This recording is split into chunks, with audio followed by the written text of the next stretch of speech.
નમસ્કાર, વીટીવી ન્યૂઝમાં આપનું સ્વાગત છે. આપની સાથે હું છું નેહા. અમદાવાદ પ્લેન ક્રેશ ઘટનામાં અનેક હૃદયને કંપાવનારી ઘટનાઓ બની છે. રોજે ડોક્ટરોને અન્નનો કોડિયો પીરસતા સરલાબેન કાર્ડનો કોડિયો બની ગયા. છેલ્લા 15 વર્ષથી ડોક્ટરોને મેસમાં સરલાબેન જમાડતા હતા. દાદી સાથે 2 વર્ષની દીકરી પણ મોતને ભેટી છે. સભ્યોને ગુમાવતા પરિવારનું આક્રંદ જોવા મળ્યું. અનેક પરિવારે પોતાના સભ્યો અને સ્વજનો ગુમાવ્યા છે.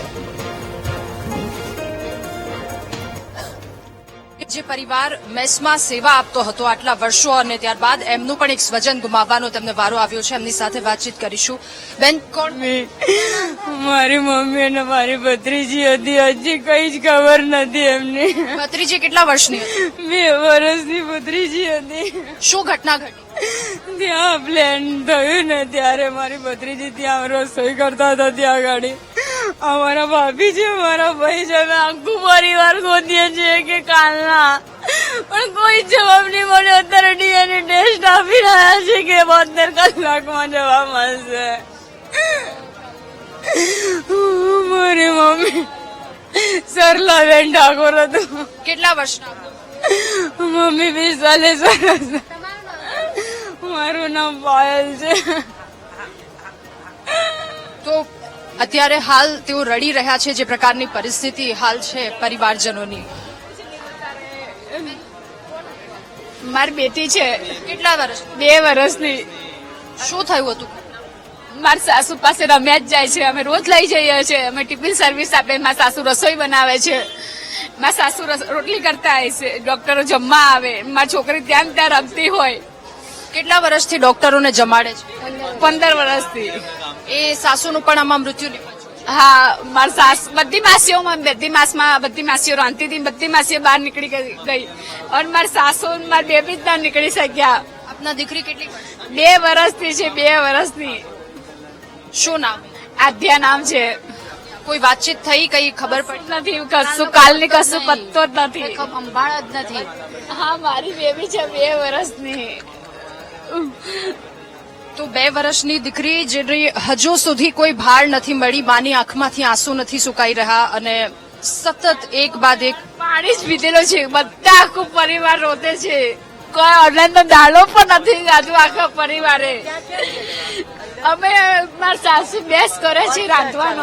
ત્યાં મારો ઝૂલો છે. ત્યાં ઝૂલો એમને એમ જ રહ્યો છે મારી દીકરીનો. કોઈ અમે હોસ્ટેલ જ રાખીએ છીએ. દાદી સાથે હા, દાદી પાસે સાથે રહી. અમે ટિફિન સિવિલમાં આપીને પછી અમે મમ્મીને દીકરીને લઈને પછી ઘરે આવીએ.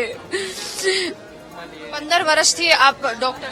હા, 15 વર્ષથી મેસ કરે છે મારા સાસુ. અમે ટિફિન સર્વિસ આ કરીએ છીએ.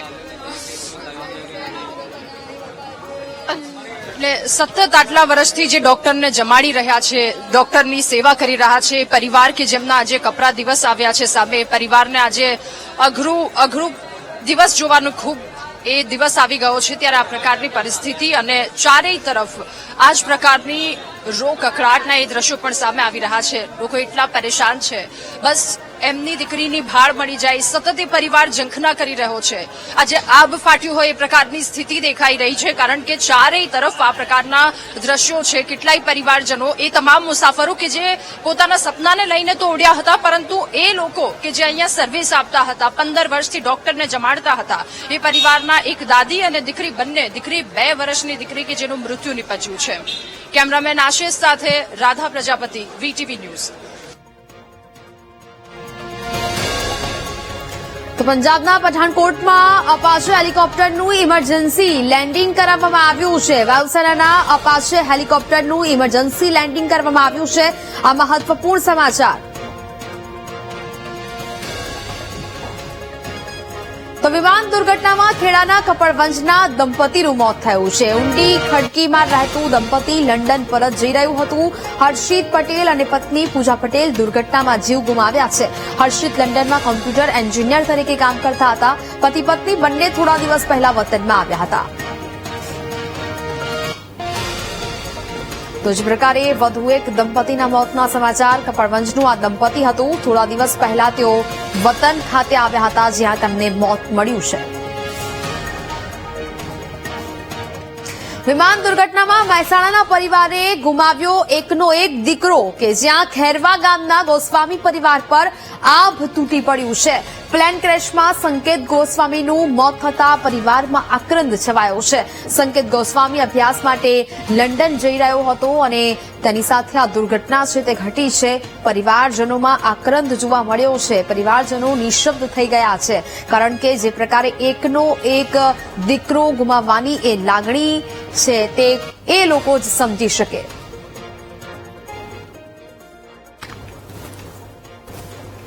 અમારે કાકા બાપાના ભાઈથી અમે સંકેત મારો ભત્રીજો થાય, જે કાલે બપોરે 1:38ની ફ્લાઇટમાં લંડન સ્ટડી માટે જઈ રહ્યો હતો અને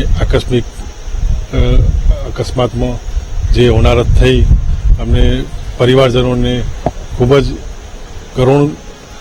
કરુણા છે અને બહુ જ દુઃખ છે. અમારા પરિવારનું એક શોક ભરી લાગણી છે. પરિવાર આખો અમારો આક્રોધ કરે છે.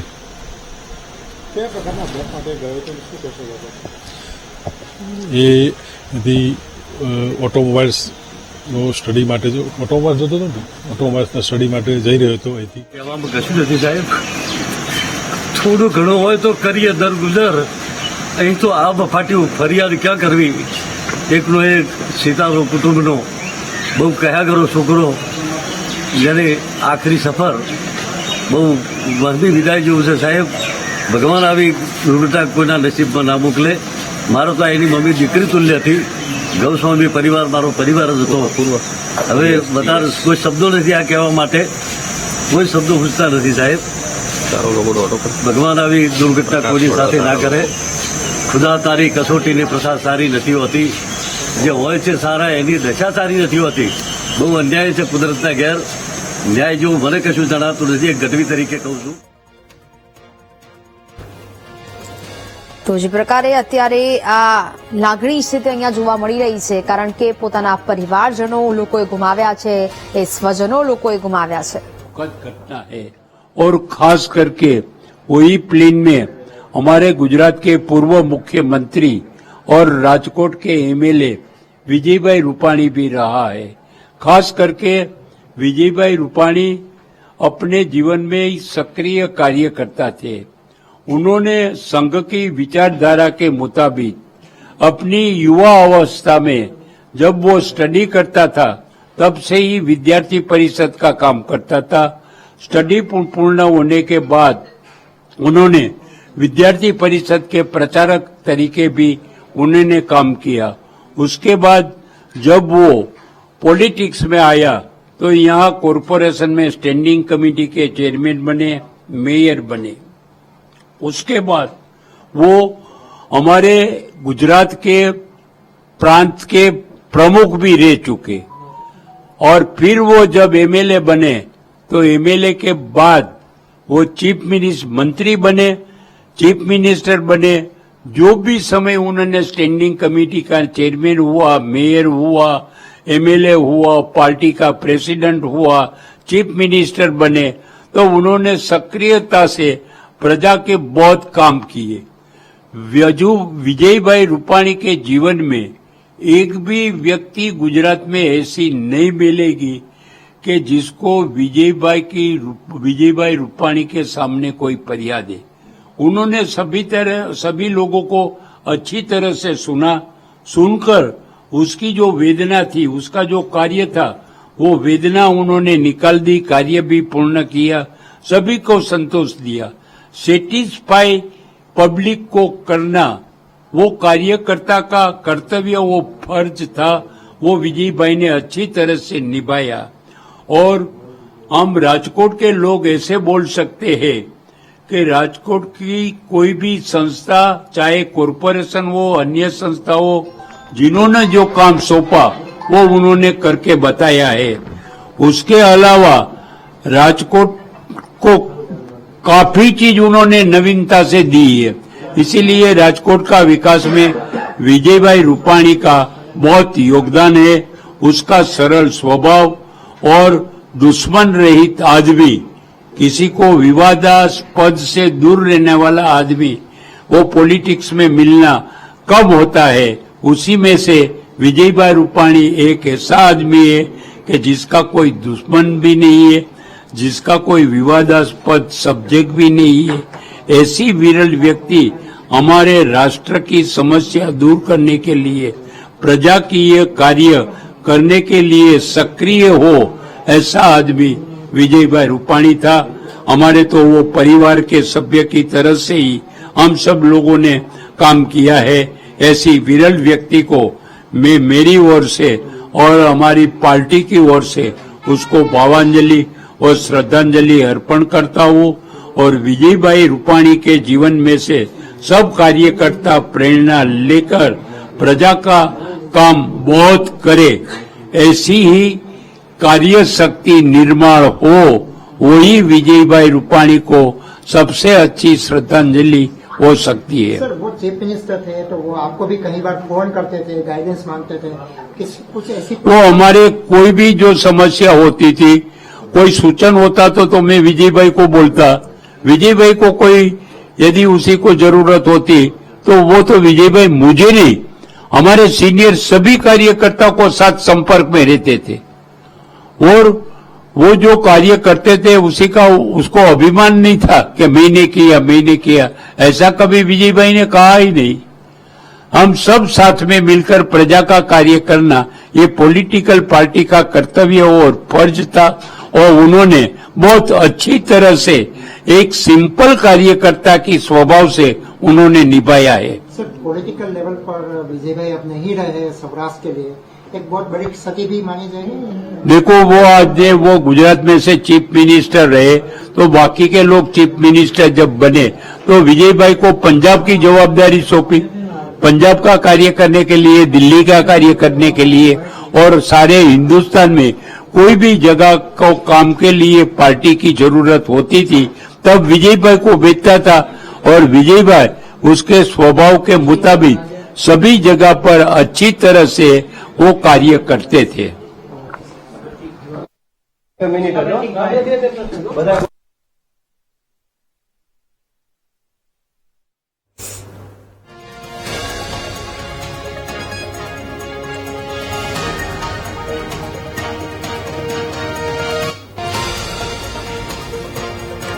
તો રાજકોટ કલા કેન્દ્ર વિસ્તારના મંદિરના પૂજારી સાથે વીટીવી ન્યૂઝે વાતચીત કરી। પ્રકટેશ્વર મહાદેવ મંદિરના પૂજારી સાથે વીટીવીએ વાતચીત કરી। પૂર્વ સીએમ રૂપાણીના નિધનને લઈને મંદિરના પૂજારીએ શોક વ્યક્ત કર્યો છે। દુર્ઘટનામાં વિજય રૂપાણીનું નિધન થયું તે ખૂબ જ દુઃખદ ઘટના છે। સોસાયટીમાં કોઈ બેઠક અથવા મીટિંગમાં પણ તેઓ હાજર રહેતા।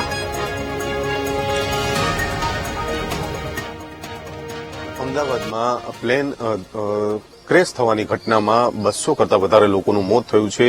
રાજકોટના પનોતા પુત્ર અને પૂર્વ મુખ્યમંત્રી વિજયભાઈ રૂપાણીનું પણ આમાં અવસાન થયું હોવાની વિગતો છે તે સામે આવી રહી છે।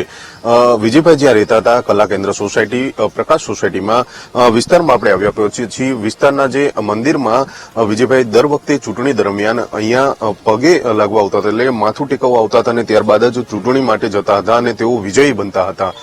છેલ્લે સીએમ બન્યા તેઓ પણ અહીંયા આવ્યા હતા, જ્યારે ધારાસભ્યની તેમને ટિકિટ મળી અને મતદાન કરવા જતા હતા ત્યારે પણ અહીંયા આવ્યા હતા। એટલે કે સતત તેઓ ચૂંટણીમાં જ્યારે જીતતા હતા સૌપ્રથમ અહીંયા આવીને દર્શન કરતા। આપણી સાથે મંદિરના પૂજારી છે, શું નામ છે તમારું? મનીષભાઈ ભટ્ટ। મનીષભાઈ, શું કહેશો વિજયભાઈ અહીંયા રહેતા, જ્યારે પણ આવી ઉમેદવારી કરવા જતા હોય, ચૂંટણી ફોર્મ ભરવા જતા હોય ત્યારે અહીંયા મંદિરે દર્શન માટે આવતા, શું કહેશો? દર્શન કરવા માટે આવતા હતા અને આપણે વર્ષમાં 2-3 પ્રોગ્રામ ઉજવતા હતા। નવરાત્રી હોય કે આપણે નવો વર્ષ ઉજવતા હોય ત્યારે દરેક કાર્યક્રમમાં સાહેબ હાજરી આપતા હતા અહીંયા, અને દર્શન કરીને મંદિરે તે પછી જે કાંઈ કાર્ય કરતા હોય ત્યારે બહાર જતા હતા। માતાજીની રજા લઈ દર્શન લઈને જતા હતા અને તે મંદિરે આવીને દર્શન કરવા આવતા હતા બેઉ જણા। ખાસ કરીને મુખ્યમંત્રી બન્યા છતાં પણ અહીંયા આવતા હતા? હા, આવતા હતા। કોઈ પણ કાર્ય કામકાજ હોય સોસાયટીનું હોય કે મંદિર હોય ત્યારે હાજરી આપતા હતા। ચોક્કસ એની જે કાંઈ મીટિંગ હોય સોસાયટીમાં એને રાતના દરમિયાન આવતા હતા અને બધાનો જે કાંઈ પ્રશ્ન હોય એનો હલ કરતા હતા અહીંયા આવીને। સીએમ બન્યા છતાં પણ તેઓ વિસ્તારમાં આવતા હતા। ખૂબ જ ઊંચા પદ ઉપર રહેવા છતાં પણ સીએમના જે કાર્યો છે, પૂર્વ સીએમના જે કાર્યો છે લોકો વખાણી રહ્યા છે। વિજયભાઈ આ મંદિરે જ્યારે આવતા હતા કંઈ વાતચીત થતી તમારે, કારણ કે તમે મંદિરના પૂજારીઓ છો? હા, એવું નાની મોટી વાતચીત થતી હતી, જય શ્રી કૃષ્ણ કરીને બધી રીતે વ્યવહારિક વાતો સરસ થતી હતી. આપણે જે કાંઈક વાત કરીએ અમે દરેક વાતમાં જવાબ આપતા હતા. કોમન મેન તરીકે ખરેખર ઓળખાતા હતા. એકદમ કોમન મેન તરીકે. એને એવું પણ કોઈ અભિમાન નથી કે આપણે આ રીતના છીએ. સામાન્ય માણસની જેમ જ આપણી સાથે વર્તન કરતા હતા. શું કહેશો, હવે તેમનું અવસાન થયું છે, કેવી યાદ આવશે વિસ્તારમાં? બહુ સરસ એવું છે કે જે કાંઈ એમાં પ્લેન દુર્ઘટનામાં જે કાંઈ વ્યક્તિ મૃત્યુ પામ્યા છે, ભગવાન એમની આત્માને શાંતિ પ્રદાન કરે છે અને ભોળાનાથ તેને જે કર્મ પ્રમાણે ગતિ આપીએ છીએ એને, અને ભગવાન નારાયણના ચરણને એમાં બધા જ મનુષ્યને સ્થાન આપે છે અને એના આત્માને શાંતિ આપે છે. વિજયભાઈનું પણ અવસાન થયું છે. વિજયભાઈની કેટલી યાદ આવશે? કારણ કે કોમન મેન હતા, સીએમ હોવા છતાં પણ તમારી સાથે વાતચીત પણ કરતા, મંદિરે આવતા, વિસ્તારવાસીઓને મળતા. એની કેટલી સ્મરણ, એની કેટલી યાદો? એમની બહુ સરસ રીતે યાદ આવશે ને એને જે કઈ કાર્યો જે કઈ હતા એ બધું આપણે યાદ કરતા રહેશું. એની ખૂબ જ યાદો પેલો રહેશે આપણી જીવન દરમિયાનની અંદર. અહીંયા જ્યાં સુધી આપણે મંદિરે પૂજા પાઠ કરશું ત્યાં સુધી એની યાદો રહેશે. દરેક કાર્યક્રમની અંદર હાજરી આપતા હતા. 15મી ઓગસ્ટ છે, 26 જાન્યુઆરી છે, અહીંયા પ્રોગ્રામ તિરંગો બધું કરતા હતા ત્યારે બધું હાજરી આપતા હતા, ત્યારે અમે હાજર હતા. બધું યાદો રહેશે. એના પલ્લો જે કઈ હશે યાદ કરતા રહેશું. ચોક્કસથી જે પ્રમાણે મંદિરના પૂજારી છે તેમના દ્વારા પણ કહેવામાં આવી રહ્યું છે કે ખૂબ જ કોમન મેન તરીકે તેઓ હતા. કારણ કે જ્યારે તેઓ સીએમ બન્યા છતાં પણ ક્યાંક ને ક્યાંક તેમના દ્વારા જે લોકો સાથે તેઓ જોડાયેલા હતા, મંદિરના પૂજારી હતા, તેમની સાથે પણ વ્યવહારિક વાતો કરતા. એટલે કે સીએમ બન્યા છતાં પણ તેમને મનમાં કોઈ પણ પ્રકારનું જે અભિમાન હોય તે પ્રકારનું વાતાવરણ તેમના જે વર્તનમાં જોવા નહોતું મળતું. કારણ કે વર્ષોથી તેઓ અહીંયા કલા કેન્દ્ર સોસાયટી છે ત્યાં રહેતા હતા, કલાકેન્દ્ર વિસ્તારમાં રહેતા હતા અને આ જે મંદિર છે આ મંદિરમાં જ અહીંયા દર્શન કરવા માટે આવતા હતા.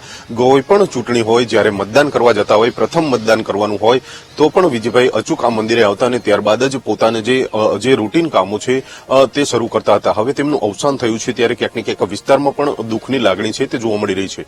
કેમેરામેન નિશિત ગઢિયા સાથે ભાવેશ સુંદરવા, વીટીવી ન્યૂઝ, રાજકોટ. તો અમદાવાદ પ્લેન ક્રેશની જે ઘટના બની જેમાં 270 લોકો મોતને ભેટ્યા છે, ત્યારે એ જાણવું પણ ખૂબ જરૂરી છે કે આ એક દુર્ઘટના હતી કે પછી કોઈ બેદરકારીને કારણે આ પ્રકારે જે આ ઘટના છે તે બની છે. ગ્રાફિક્સના માધ્યમથી આપણે એ સમજવાનો ક્યાંક પ્રયત્ન કરીએ, કારણ કે હજી પણ એ પ્રકારની માહિતીઓ છે તે આવી રહી છે.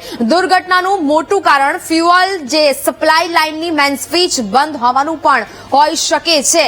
પક્ષી ટકરાતા બંને એન્જિન એકસાથે બંધ થઈ શકે નહીં, કારણ કે નિષ્ણાંતો આ વાત સતત કહી રહ્યા છે. બંને એન્જિન ફેલ ન હોઈ શકે, માત્ર ફ્યુઅલ બંધ થાય તો જ બંને એન્જિન એક સાથે કામ કરતા અટકી શકે છે.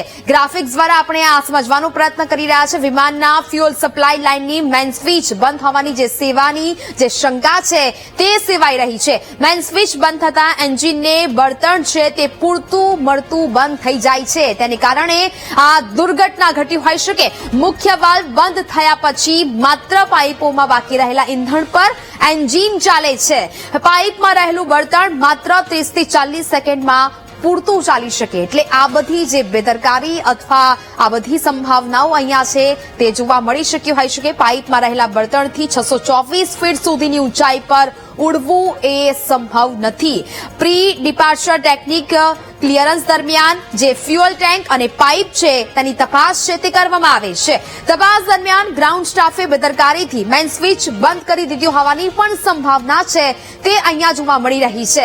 અમદાવાદ પ્લેન ક્રેશ દુર્ઘટનામાં ગ્રાઉન્ડ સ્ટાફની બેદરકારી હોઈ શકે છે. નિષ્ણાંતો પણ આ માની રહ્યા છે, કારણ કે બેદરકારી ભર્યું આ જે દુર્ઘટના તેના લીધે ઘટી, જે 270 લોકોના જીવ લઈ ચૂકી છે. દુર્ઘટનાનું મોટું કારણ ફ્યુઅલ સપ્લાય લાઇનની જે સ્વિચ છે તે બંધ થઈ ગઈ. પક્ષી ટકરાતા બંને એન્જિન એકસાથે ન બંધ થઈ શકે આ વાત નિષ્ણાંતો હાલ માની રહ્યા છે.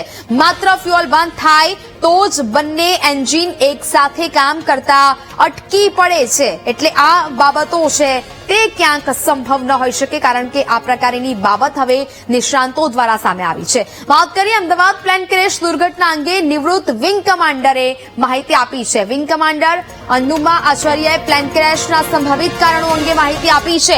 ડબલ એન્જિન એકસાથે નિષ્ફળ થવા અંગે તેમણે માહિતી આપી. ઘટના અંગે ખોટી સંભાવનાઓ પર ધ્યાન ન આપવાની પણ અપીલ કરી છે. ભવિષ્યમાં આવી દુર્ઘટના નિવારવા નિષ્પક્ષ તપાસની માંગ કરી છે.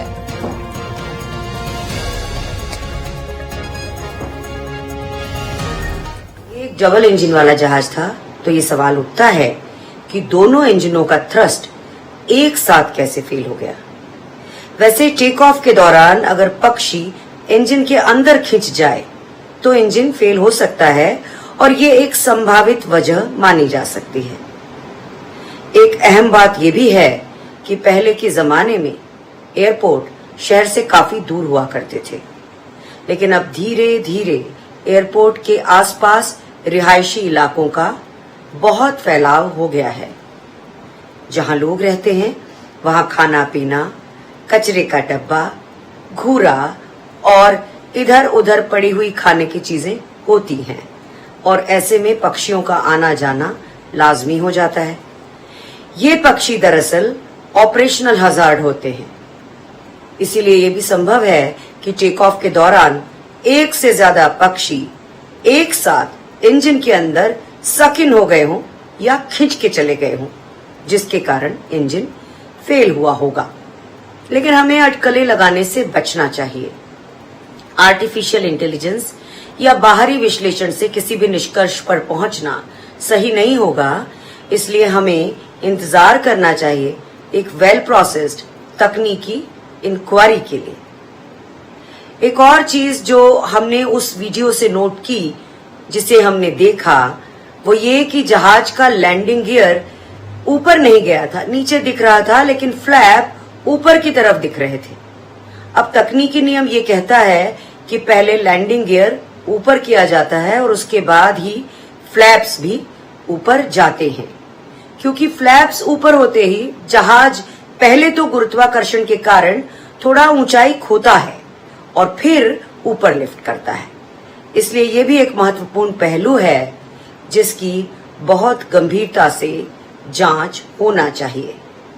और बस मैं यही कहूंगी कि हादसे की वजह चाहे जो भी हो, इसकी पूरी और निष्पक्ष जांच बहुत जरूरी है, ताकि भविष्य में इस तरह की दुर्भाग्यपूर्ण दुर्घटना फिर न हो, उसे टाला जा सके.